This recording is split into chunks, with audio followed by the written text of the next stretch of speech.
आज पवित्र अक्षय तृतीया सारा ओडिशा रे दिनटे शुभ एवं अनुकूल दिन से क्षेत्र में आज रथ निर्माण अनुकूल होता है। ओडिशार चाषी आज दिन में क्षेत्र में धान बुणी चाष कार्य आरंभ कर भल उत्पादन कर आशा करें। यह परिप्रेक्षी पिपिली में अक्षिमुठी अनुकूल कर विधायक रुद्र प्रताप महारथी।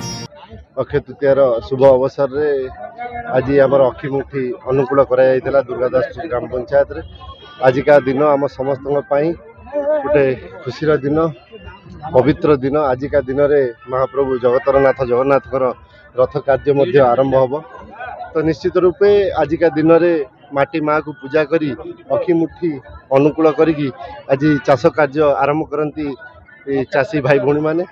तो आम समस्त गोटे विश्वास रही आजिकार पवित्र दिन में चाष कार्य आरंभ कले यही वर्ष फसल भल हुए हम बोली आमर विश्वास रही सब सब चाषी भाई भौणी माने आज का दिन में चाष कार्य आरंभ करती एवं महाप्रभु को प्रार्थना करती कि यही वर्ष फसल टी जमी भल हो। तो आज समस्त को धन्यवाद दूची समस्त चाषी भाई भौणी मानक एवं आउ थे समस्त को शुभेच्छा एवं अभिनंदन जनाऊँगी ये पवित्र अक्षय तृतीयार अवसर। दुर्गादासपुर ठारे बिजु जनता दल पक्षर आयोजित कार्यक्रम में जोगदे भूमि पूजा कर अक्षिमुठी अनुकूल करते विधायक। एथिरे आत्मा अध्यक्ष प्रकाश धल, ब्लॉक अध्यक्षा देवश्विनी नंद, उपाध्यक्ष और स्थानीय चाषी मान सहित शताधिक बीजेडी कर्मी उपस्थित रही। हल साहाय्य पारंपरिक वेशभूषा चाष करने पर ब्राह्मण द्वारा पूजापाठ पर अक्षिमुठी बुणुतिले विधायक।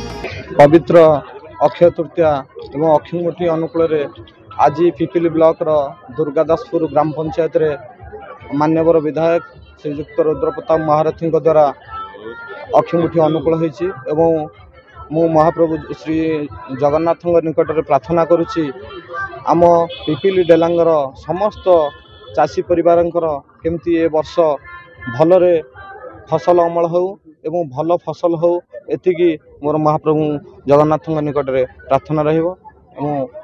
समस्त चाषी बंधु को अनुरोध रहिबो समस्त मान्यवर मुख्यमंत्री जो कृषि विभाग समस्त सुविधा अच्छी तार आम विभाग सहित आलोचना करी समस्त चाषी बंधु तार केमती उपकार हासिल करंतु एतिकी मु समस्त निवेदन जनाए।